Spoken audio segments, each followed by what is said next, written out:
Picasso and Paper is an exhibition that explores Picasso's lifelong fascination with paper as a material and the way that paper was actually at the center of some of his greatest experimentation and some of his best-known paintings, sculptures, and works in basically every media. So one of the really great things about the exhibition is that it's chronological, and so we begin with works that Picasso made when he was actually a child and progress through his entire career, which lasted nearly a century, and through every period, every evolution in his work, and end in his final studio that he had at the time of his death. So you get a really wonderful overview of his life and his career, whether or not you know very much about him going into the exhibition.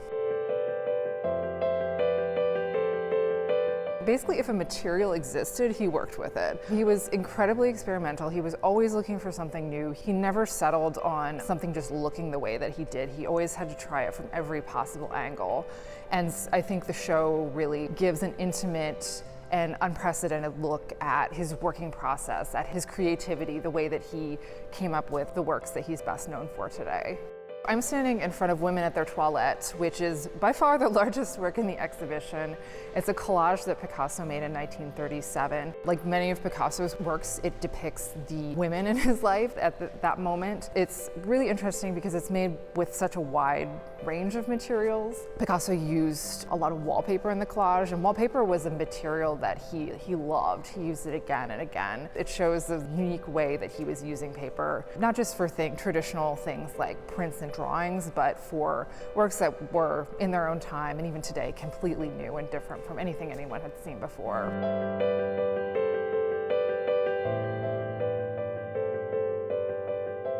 Many people may not be aware that Picasso actually worked on a ballet during his lifetime. He was responsible for stage design, costume design, makeup design, and one of the galleries in the exhibition looks closely at this project that he worked on. We can see how, in looking at his designs for the ballet, how the Cubist style that he had developed in the early 20th century translated to real life and to designs that performers actually had to wear. And so it's kind of a new angle to think about his practice and the style that he was developing at the time.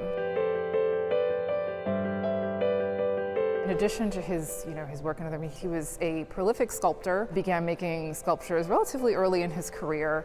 And one of the things that I think is great to see in the exhibition is the way that his work in sculpture related to his work with paper. Sometimes he actually made sculptures with paper, which is fascinating. But sometimes he used paper as a way to think through the way something would look in 3 dimensions before actually making, a work with the monumentality and the physicality of a sculpture. I think it's nice to see the intersections between those media. I think when people think about Picasso, they might tend to think of him as someone very serious and intellectual, and they might think of his work as being difficult to understand because of how complicated Cubism can seem. But I think in the show, it's kind of surprising to see how playful he could actually be. Paper, I think, is a place where he had a lot of fun. And so I think the show is great because you can see some of his best-known works, some of his masterpieces, but also moments when he was just having a good time making art. It's a show that you can learn a lot from, but that's also really enjoyable to see.